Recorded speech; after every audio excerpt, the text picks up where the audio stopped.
에베소서 6장 1절부터 4절까지 제가 읽겠습니다.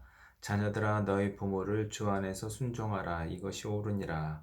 네 아버지와 어머니를 공경하라 이것이 약속 있는 첫 계명이니 이는 네가 잘 되고 땅에서 장수하리라. 또 아비들아 너희 자녀를 노엽게 하지 말고 오직 주의 교양과 훈계로 양육하라. 네, 5월은 가정의 달이고 벌써 4월은 이제 이틀밖에 남질 않았네요. 가정의 달이어서 자녀들에게 주는 교훈, 또 아비들에게 주는 교훈 오늘 좀 받아볼 텐데 오늘은 특별히 후자에 관한 교훈을 좀 받아보도록 하겠습니다. 자녀들에게 부모를 공경하라는 이 말씀은 성경 처음부터 끝까지 아주 여러 번 반복하는 것 같습니다. 그 2절에 보시면 네 아버지와 어머니를 공경하라 이것이 약속 있는 첫 계명이니 약속 있는 첫 계명은 무슨 뜻일까요? 네 아버지와 네 어머니를 공경하라 네 부모를 공경하라 이것은 제5계명이죠. 5계명. 근데 약속 있는 첫 계명이란 무슨 뜻일까요? 여기 잠깐 잡아보고 확인하고 넘어가겠습니다. 출애굽기 20장에 보시면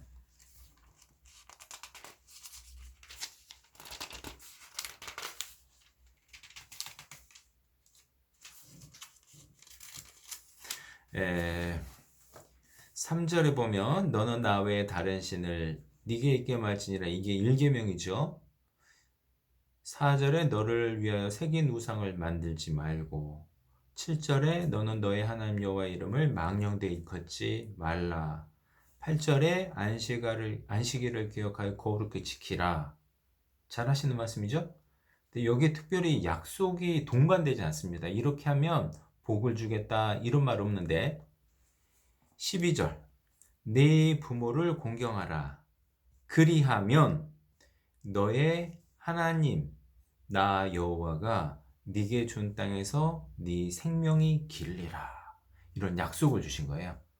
그러니까 다른 저기 그 다음에 13절, 14절, 15절 이런 것도 보면 약속이 동반되지 않는데 네 부모를 공경하라 이 말씀에는 약속이 패키지로 묶여 있습니다.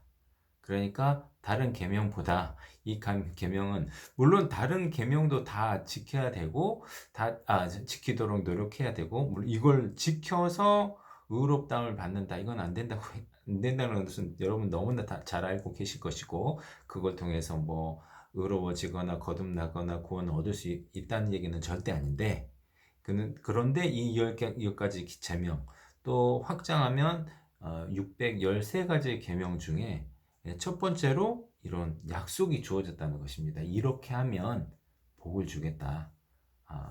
그러니 그것을 사도 바울은 이 구약에 아주 능통했던 사람인 거잖아요. 그래서 자녀들에게 교훈을 줄 때 그거 딱 꼬집어서 이렇게 얘기해 줌으로써 자녀들에게는 약속 있는 계명이었구나 하면서 다시 한번 생각하겠죠. 그래서 우리 세상적으로도 거듭난 그리스도인뿐만 아니라 세상 사람들 중에서도 하나님 믿지 않는 사람들 중에서도 부모한테 잘하는 사람들은 일반적으로 잘 되는 것 같더라고요. 네. 그래서 이것은 모든 사람에게 적용되는 일반적인 하나님의 약속이고 하나님께서는 그 약속을 성실하게 지키시는 것 같습니다. 우리 이시연 자매님 명심하시기 바랍니다. 네. 농담이었습니다. 네. 그래서 그 약속이 다시 한번 3절에 보면 이는 네가 잘 되고 땅에서 장수하리라. 이런 약속을 조금 전에 보셨던 출애굽기 20장 12절에 나오는 말씀을 약간 변형해서 이렇게 나오고 있습니다. 자, 오늘 이 부모에게 순종하라 이 부분보다는 뒷부분 얘기한다고 했죠. 4절입니다. 또 아비들아 너의 자녀를 노엽게 하지 말고 오직 주의 교양과 훈계로 양육하라. 이건 아비들에게 준 것인데, 비단 아버지뿐만 아니라 이 어머니를 포함한 부모들에게 준 것이 아닌가 저는 그렇게 생각합니다. 어머니는 어미들아 이렇게 해가지고 따로 주어진 명령은 없거든요. 그래서 어머니까지 포함해서 이렇게 교훈을 받으시면 좋겠다 이렇게 생각됩니다. 자, 이 자녀 교육에 관한 명령은 역시 구약에서도 신명기에서부터 이렇게 시작됩니다. 네, 자녀들에게 잘 가르쳐다. 들어가든지 나오든지 항상 율법을 가르치고 그냥 뭐 이렇게 계속해서 이렇게 강조하는 모습이 나옵니다. 여기 신약에서도 여기뿐만 아니라 이제 골로새서에서도 나오긴 하는데, 자, 이 자녀 부모에게 주는 명령 중에 한 가지는 너희 자녀를 노엽게 하지 말고 또 오직 주의 교양과 훈계로 양육하라. 피해야 될 것은 자녀를 노엽게 하지 말라고 했는데, 자녀를 화나게 하지 않는 것은 제 생각에서는 거의 불가능한 것 같아요. 저도 이제 우리 자녀를 이제 양육을 할 때 살다 보면 화나게 많이 했을 것 같아요. 빈 것이 웃고 있네요. 웃고 있는데, 우린 다른, 우리 이제 형제님, 자매님도 또, 아마 다른 형제, 자매님도 또 비슷하지 않을까. 나는 한 번도 노엽게 한 적이 없는 것 같은데요. 이렇게 말하기는 쉽지 않을 것 같은데, 노엽게 한다는 것은 그냥 화가 나지 않게 한다는 의미보다는, 그러니까 근거 없이 이게 교육이 아니라 불필요한 반감을 갖도록 하지 말라는 그런 뜻 같습니다. 그러니까 영어로는 provoke라고 되어 있는데 그냥 부글부글 끓도록. 그러니까 이런 것은 언제 일어나냐면 부모가 자녀를 감정의 근거에서 대할 때, 자기가 이제 화가 났거나 그러면 자기 화를 못 이겨서 부모를 대하거나 그렇게 했을 때, 그러니까 자녀가 느끼기에도 우리가 뭐 이제 자녀였었잖아요. 과거에 이제 부모님들이 우리에게 대하는 태도를 보면 내가 잘못을 했어요. 부모가 나를 야단을 쳐요. 혹은 과도하게 야단을 쳐도 내가 잘못했다면 크게 뭐 이렇게 노여움이 이렇게 일어나지 않는데, 야, 이거는 보면 아빠가 그리고 엄마가 이거 완전히 자기 화풀이하는 것 같은데 이런 생각이 들 때 자녀들은 노엽게 되고 부모를 불신하게 되고 곁길로 나가는 시작이 되는 것 같습니다. 그런 부분을 주의하지 말라는 것이지, 성경에는 체벌하라는 얘기도 구약에는 많이 있잖아요. 죽지 아니하리라. 이게 때리라는 말도 있는데, 때리면 아이들이 화도 나거든요. 그러니까 그런 일반적인 화를 얘기하는 것이 아니라 근거 없는 훈육이라든가 아니면 자기 그냥 감정이 못 이겨서 그런 분풀이하는 식으로 자녀들을 대하기가 쉽기 때문에, 그 부모의 입장이니까 특히 이제 고대 사회에서는 자기 소유물처럼 여겼잖아요, 자녀들을. 그렇기 때문에 더더욱 그런 부분 주의해라 이렇게 얘기하는 것 같습니다. 그리고 이제 이어서 나오는 게 오직 주의 교양과 훈계로 양육하라. 오직 주의 교양과 훈계로 양육해야 된다고 나와 있습니다. 그러려면 주의 교양이 무엇인지, 주의 훈계가 무엇인지 우리가 알아야 되겠죠. 자, 여기 보시면 4절에 보시면 우리 자녀들을 교육해야 하는 책임 있는 사람, 교육의 주체가 누굽니까? 부모입니다, 부모. 네. 아버지고 또 어머니, 우리인 거예요. 근데 우리는 자칫 학교에 맡기기 쉽고 학원에 보내기 쉽고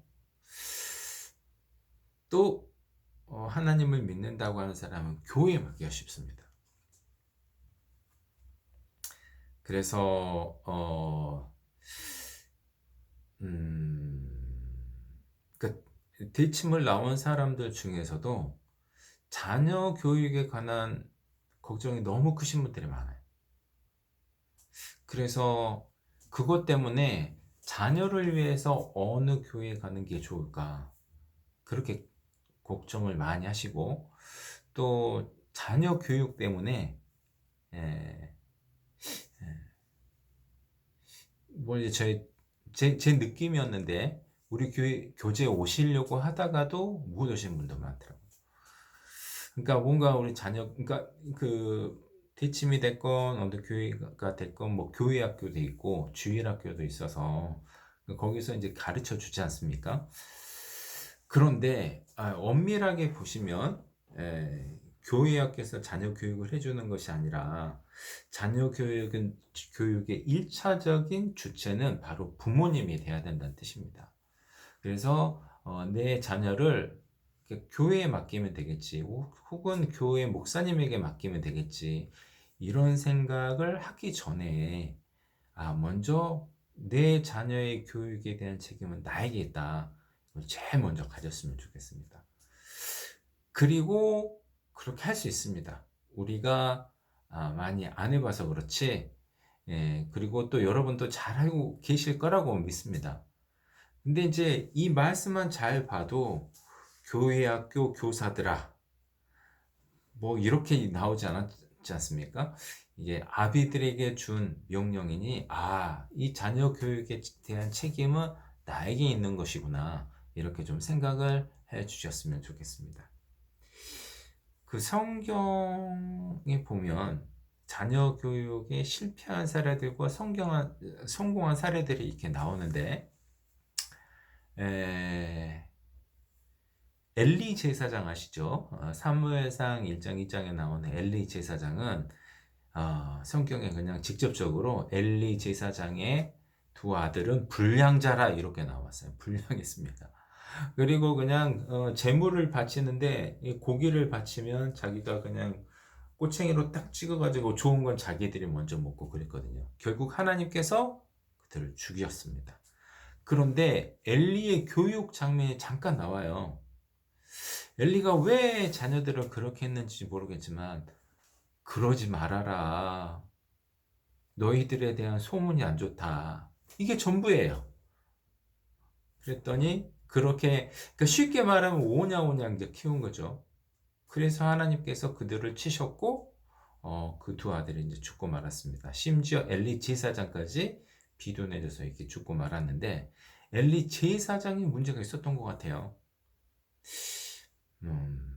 그 비둔하다는 것이 육체적인 모습도 나타내지만 영적으로도 비둔했던 것이 아닐까 싶고 그래서 자녀 교육도 그렇게 게을리하지 않았을까. 또 하나의 사례는 다윗입니다. 다윗은 하나님의 마음에 합한 자로서 유명한데 근데 다윗은 자녀 교육하기가 쉽지 않았을 것 같은 환경이었을 것 같아요.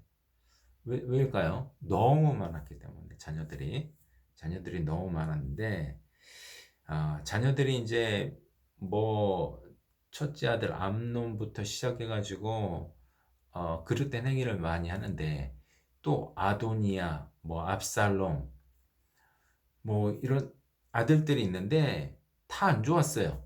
다 안 좋았는데 보면 뭐 다 그 이제 아도니아인가 보면은 네가 왜 이렇게 하느냐 한 말로 섭섭하게 한 적이 없었더라 이렇게 돼 있어요.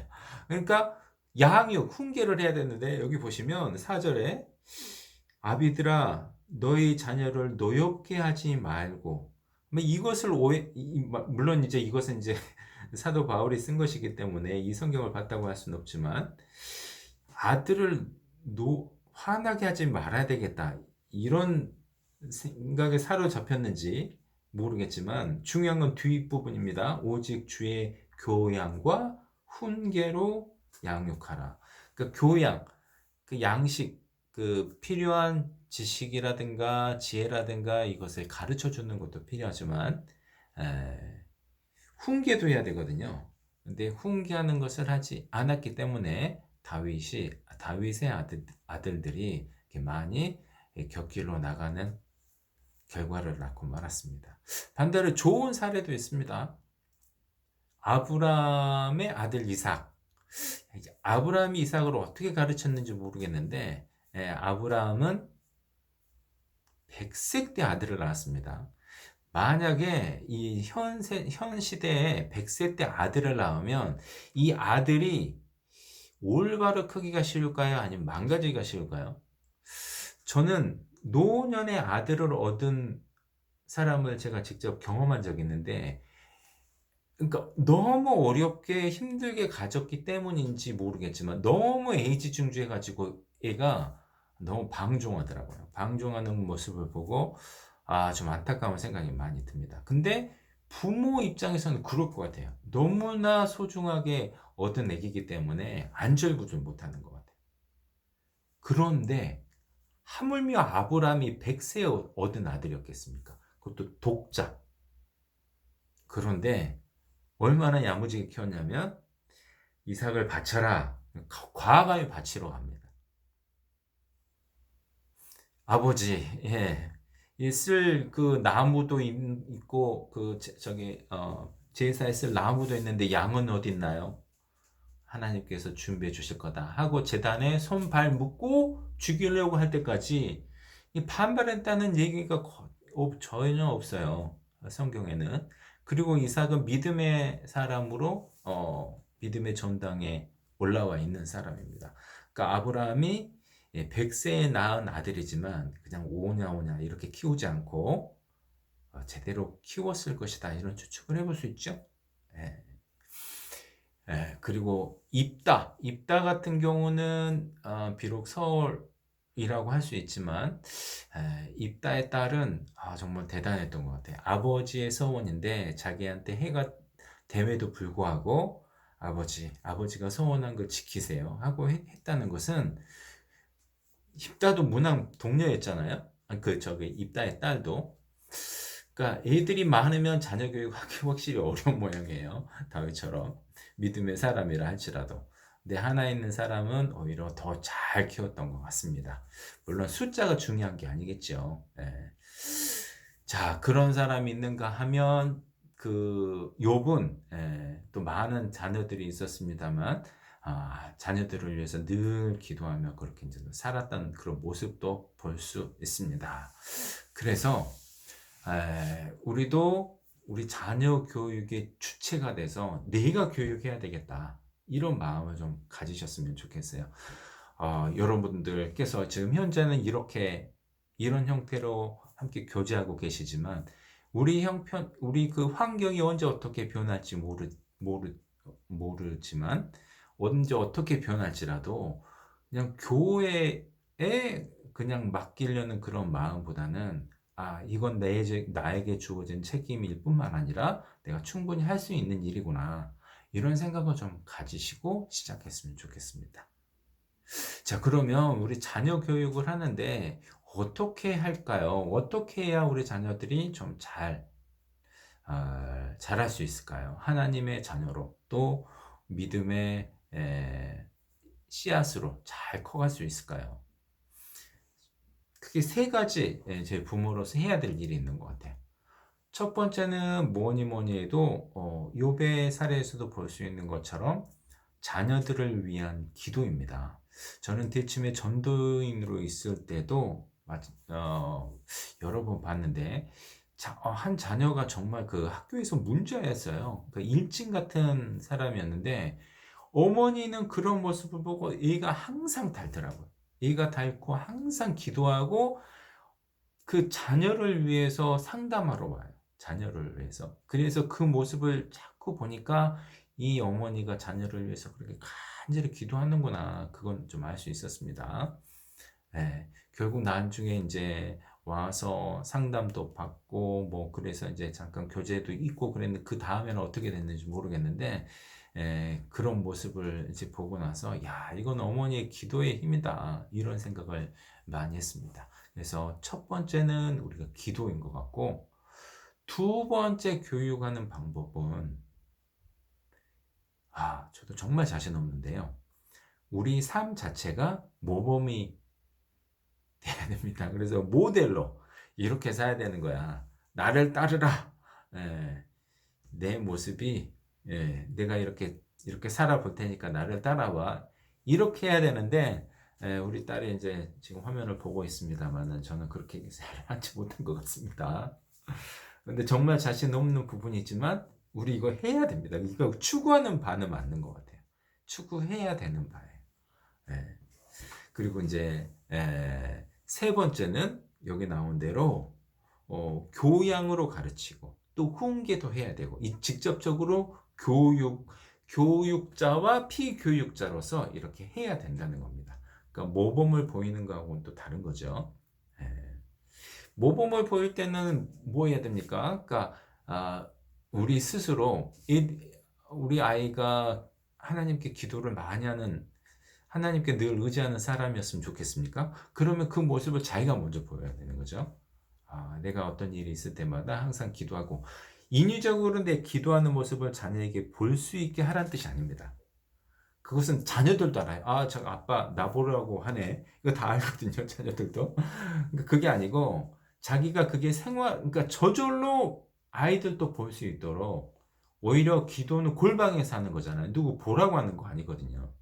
그러니까 교육의 목적으로는 기도하는 모습을 보여라. 이런 말은 없습니다. 기도는 하나님하고 대화하기 때문에 나는 항상 아이의 교육과는 상관없이 하나님과 계속 기도를 할래. 하나님과 대화를 할래. 이런 마음으로 하다 보면 그것이 스며 나오게 되어 있습니다.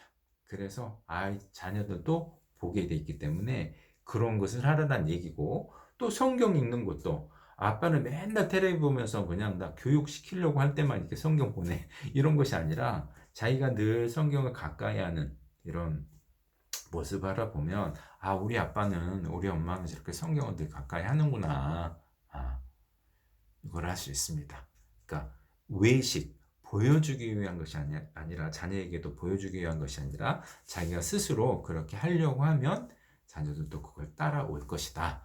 그래서 기도 그리고 생활의 모범 그리고 훈육 이런 것들로 자녀를 가르칠 수 있다고 생각합니다. 그러면 이 자녀를 훈육하는 방향은 어떻게 해야 될 것인가? 저는 크게 두 가지만 말씀드리고 싶은데 첫 번째는 하나님 중심의 세계관을 갖게 만들어야 됩니다. 하나님 중심 모든 것을. 요즘에는요 다 자아 중심입니다. 세상이 자아 중심, 자기 중심.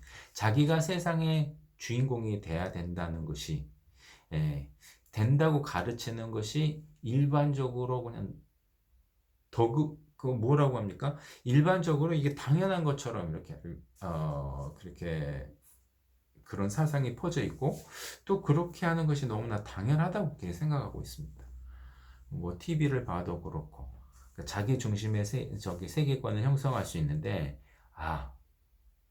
우리 중심이 내 중심이 아니라 하나님이 중심의 세계관을 갖도록 만들어야 되겠다.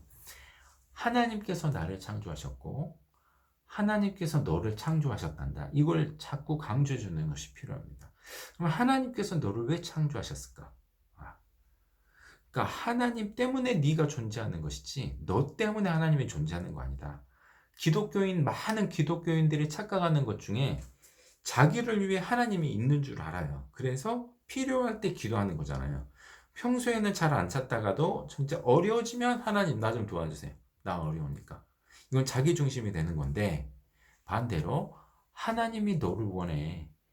하나님께 네 존재가 필요해. 우리는 하나님을 위해서 있는 존재야. 이런 것을 자꾸 강조를 해줘야 됩니다. 이 교육은 세상에서 절대 받지 못하기 때문에 성경을 아는 부모가 해줘야 되는 거거든요. 너무 중요합니다. 두 번째는 그 자기 중심의 세계관에서 벗어나게 하는 것이 중요하고, 두 번째는 기독교인들이 방송 이거 기독교인들이 좀 저기 그 큰 오류 중에 하나는 자칫 잘못하다가 교회 중심의 그 세계관을 갖게 만들어요. 그래서 교회 가는 게 정말 중요해. 교회가 먼저여야 돼. 이거 아닙니다, 여러분. 그러니까 여러분 대침에서도 많이 보셨고 들으셨잖아요. 그러니까 부모님은 그냥 대침에 그냥 올인을 하는 거예요. 자녀 교육은 뒷전이고. 저는 심지어 그런 자녀에게 상담을 받았어요. 한 지역교회에서 수영회 갔는데 자기 아빠는 정말 교회에서 좋은 사람이래요. 이걸 자녀가 얘기를 하는 거예요. 근데 자기한테는 안 그렇대요. 그러니까 그 사람, 아빠가 먼저 교회 중심의 세계관을 갖고 있는 거잖아요. 그런데 그것을 자녀에게 막 그 전수를 시킨다는 겁니다. 교회 가는 게 제일 중요해. 근데 우리 잘 생각해 보면 그렇게 교육 받기도 했어요. 근데 교회 중심의 세계관 절대 아닙니다. 자아 중심의 세계관도 절대 아니지만 둘 다 위험한 거예요. 하나님 중심의 세계관. 하나님이 중심이면 설사 교회에서 떨어져 나온다 할지라도 중심을 잃지 않고 잘 살 수 있어요. 신앙에 문제가 안 생기잖아요. 그런데 교회 중심한 세계관을 만들어 놓으면 교회에 나오면 또 다른 교회 찾아야 되는데 계속 교회를 전전해. 그 교회로는 절대 만족할 수도 없고 그런 방법으로는 올바른 신앙인이 될 수도 없고 하나님을 기쁘시게 할 수도 없습니다. 그러니까 이런 교육을 누가 시켜주겠냐고요.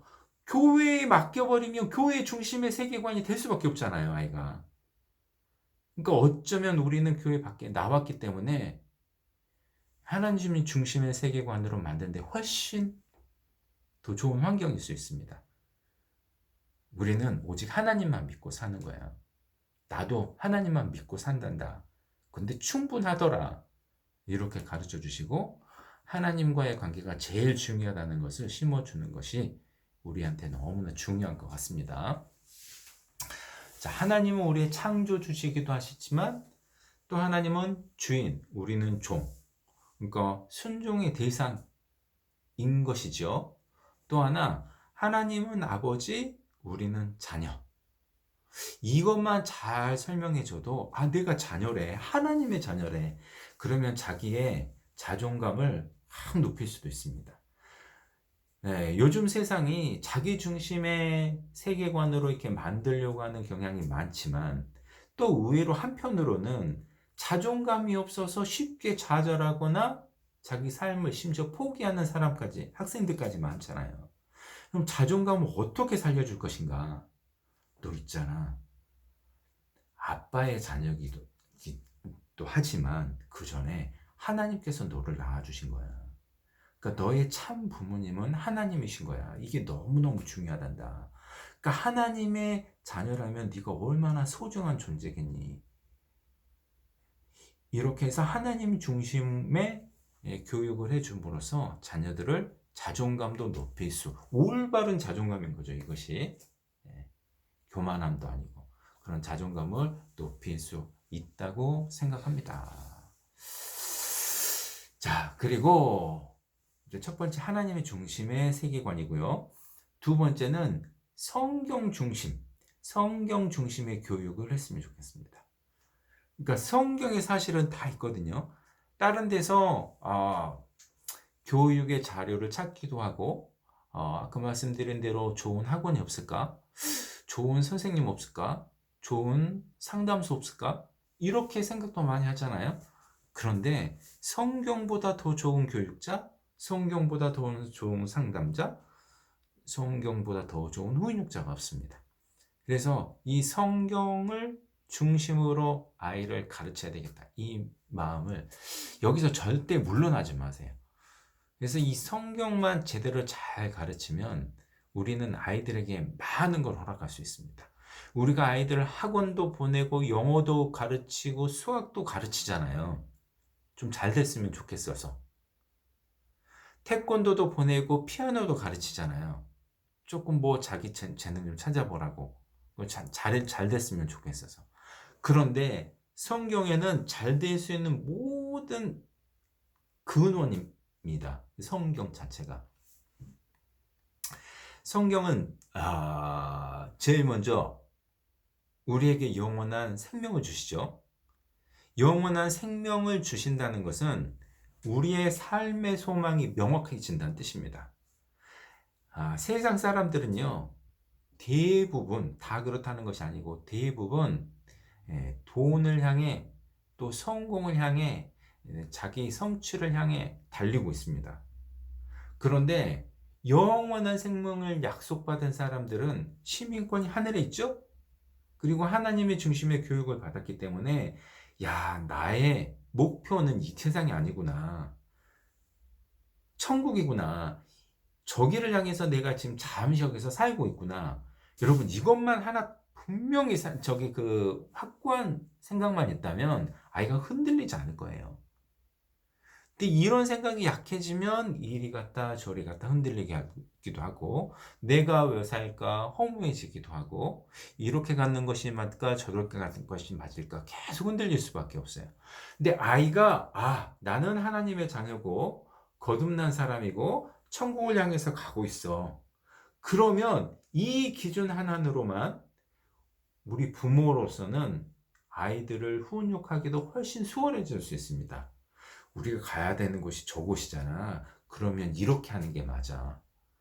이렇게 설명해 줄 수가 있거든요. 그러면 아이는 이미 그게 기본적으로 디폴트로 세팅이 돼 있기 때문에 맞아. 그랬었지 하고 금방 수긍을 할 것입니다. 근데 이 자체가 없다면 가르치는데 엄마 생각이 자녀 생각하고 다를 수도 있잖아요. 그건 엄마 생각이고요. 저는 달라요. 이렇게 해버리면 말이 막히잖아요. 근데 미리 자녀에게 분명한 삶의 목표를 허락해 줄 수 있도록 해야 되는데 그것이 바로 성경에 있잖아요.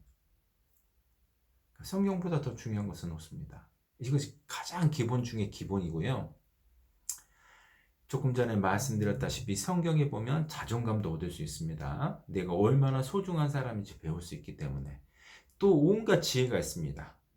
잠언을 잘 읽어보시면 이 지혜를 얻으면 장수, 평강, 심지어 부유해진다고 나와 있어요. 그러니까 우리 아이들이 이걸 갖기를 부모님이 원하시잖아요. 근데 이건 두 번째로 생각하셔야 되는데 첫 번째는 뭐다? 그러니까 하나님께서 약속하신 그 영원한 생명과 하나님과의 관계예요. 이게 첫 번째로 네 영혼이 잘된 같이 네가 범사에 잘되기를 원하노라 이런 마음이어야 되는데 첫 번째도 두 번째도 전부 다 성경 안에 있다는 거예요.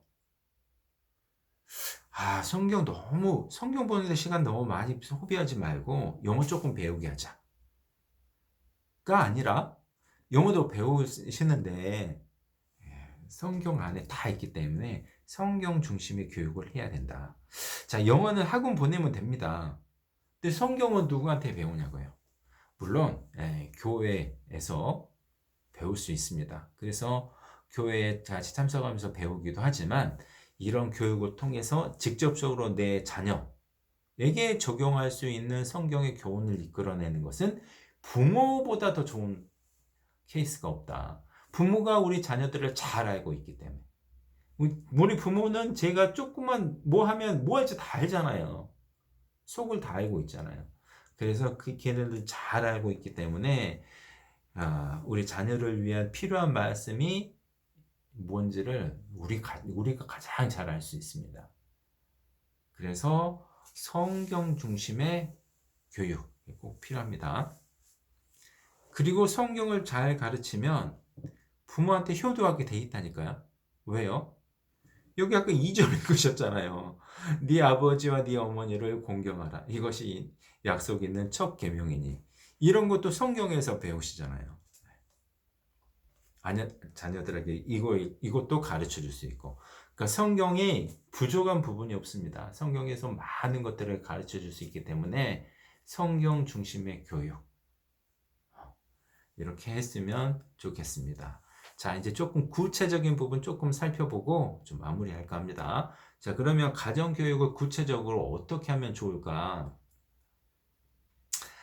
방금 말씀드린 대로 하나님 중심의 교육을 위해서 좀 생각도 해보시고 성경 중심의 교육을 좀 생각을 해보시는데 우리가 먼저 좀 스크린해야 될 부분이 있습니다. 그게 뭐냐면 첫 번째는 대중문화의 악영향을 조금 스크린 좀 해야 됩니다. 대중문화에 너무 많이 노출시키면 우리 아이들이 잘못된 영향을 받을 가능성이 굉장히 큽니다. 여러분 요즘 대중문화를 보면 무슨 정조관념 이런 게 있던가요? 거의 없죠?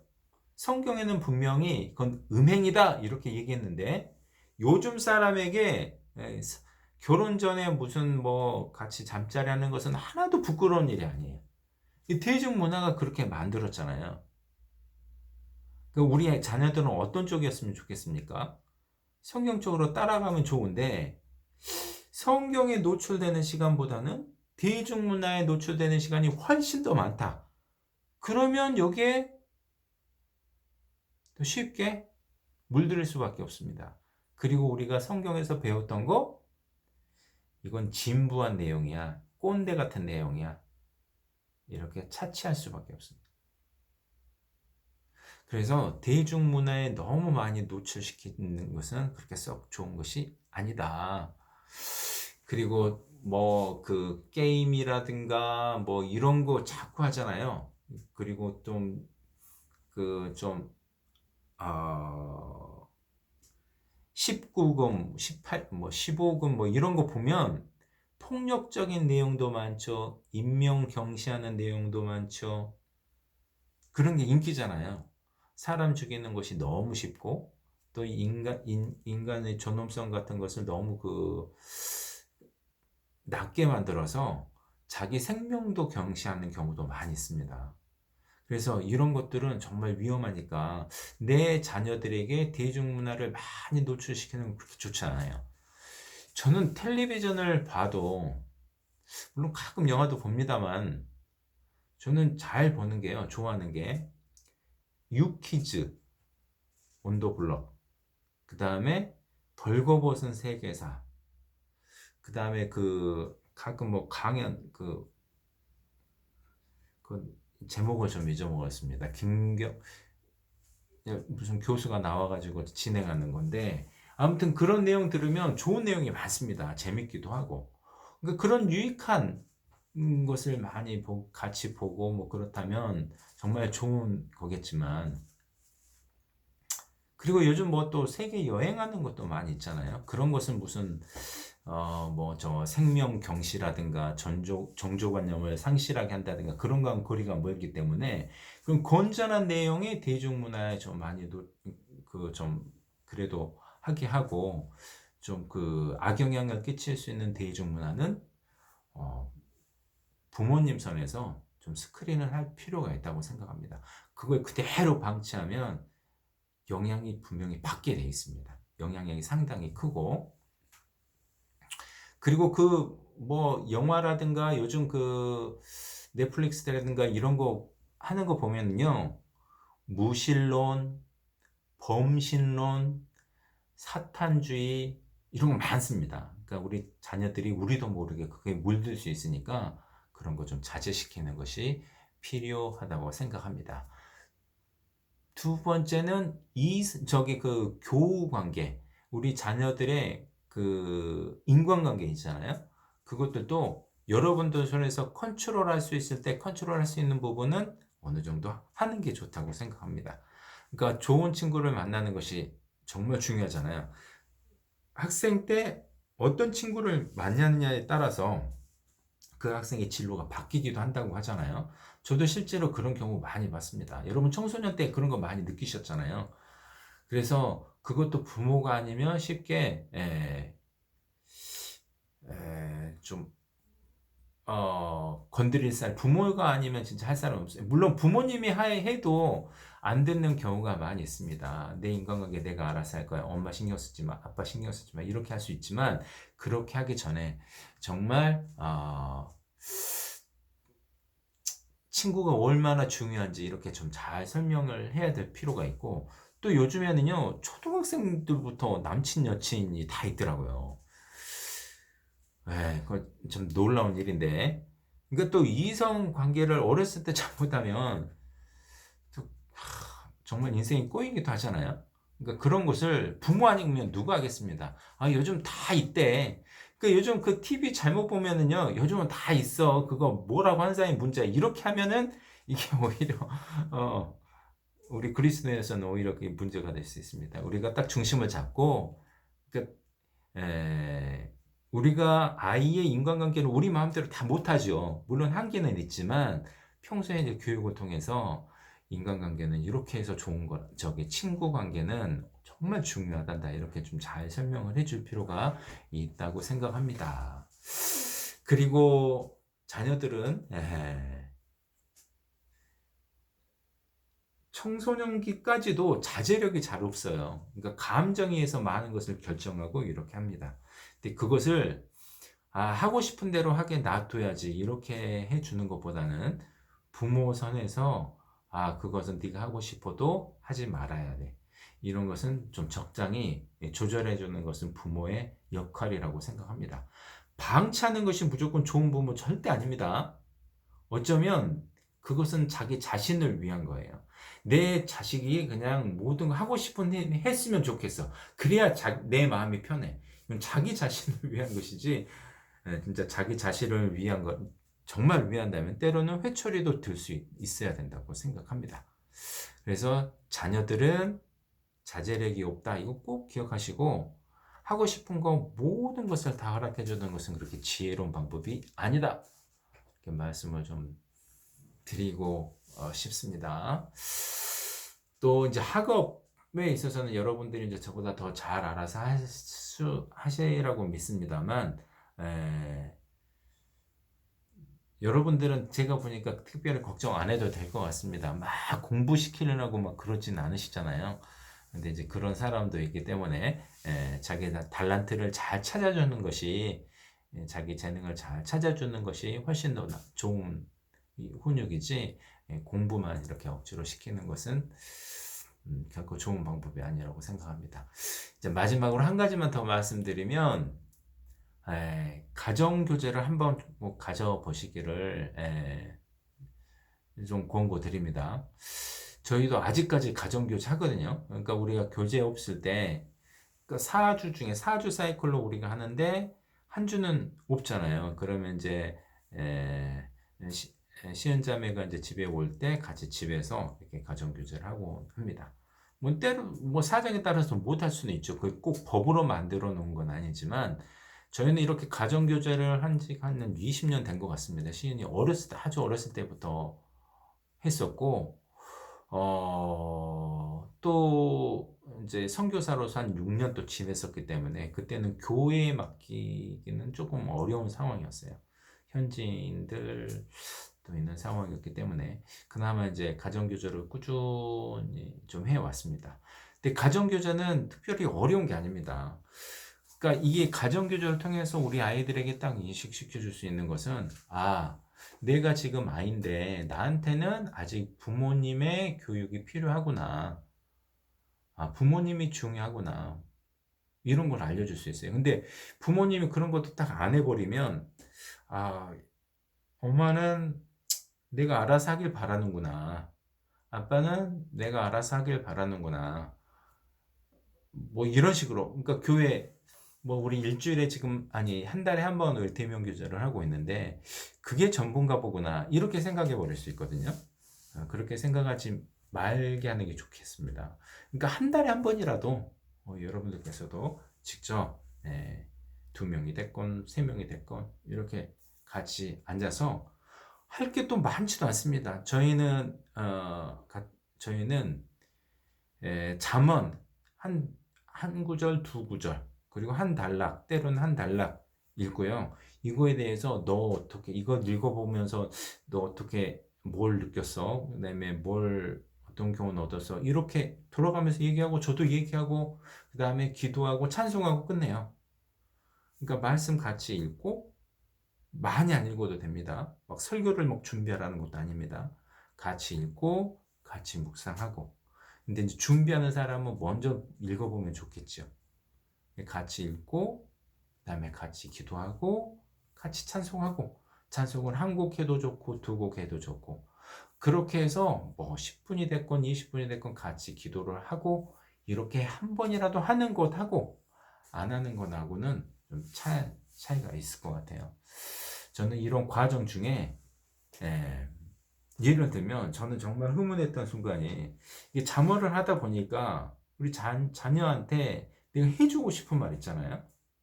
그 성경에서 자기가 딱 찾더라고요. 아, 이래서 이건 내가 필요한 말씀 같아요. 이거 이렇게 하라는 뜻 같아요. 그 내가 얘기하기 전에, 부모로서 얘기해 주고 싶은데 얘기하기 전에 자기가 딱 찾으니까 너무 좋았습니다. 어렸을 때부터 그랬어요. 아이 때부터. 그러니까 이것을 여러분, 제가 부담 드리려고 말씀드리는 건 절대 아닙니다. 그러니까 여러분은 이미 여러분 환경에서 이미 좋은 부모시고, 또 현재 그런 삶을 유지하고 계신다는 것만으로도, 그리고 자녀들과 그런 좋은 관계를 유지하고 계신다는 것만으로도 저는 충분히 훌륭한 부모님이라고 생각합니다. 그런데 이런 이런 가정 교제를 통해서, 그리고 가정 교제를 딱 하면 그때 앞서 말씀드린 대로 뭐 친구 관계 얘기하기도 좋고 꺼내기도 좋고, 그다음에 대중문화에 관한 얘기, 내가 오늘은 저기 엄마가 할 얘기가 있는데 이건 어때? 이렇게 하는 게 좋을 것 같아. 이렇게 꺼내기가 좋잖아요. 그런 장이 마련은 되니까. 이런 것을 함으로써 여러분들께서 더 좋은 자녀 교육의 툴을 얻게 되지 않을까 싶어서 가정교재를 추천드렸습니다. 그래서 오늘은 가정의 달을 맞아서 너의 자녀를 노엽게 하지 말고 오직 주의 교양과 훈계로 양육하라는 명령을 우리가 받았는데 어떻게 할 것인지 한번 좀 생각해 보는 시간을 가졌습니다.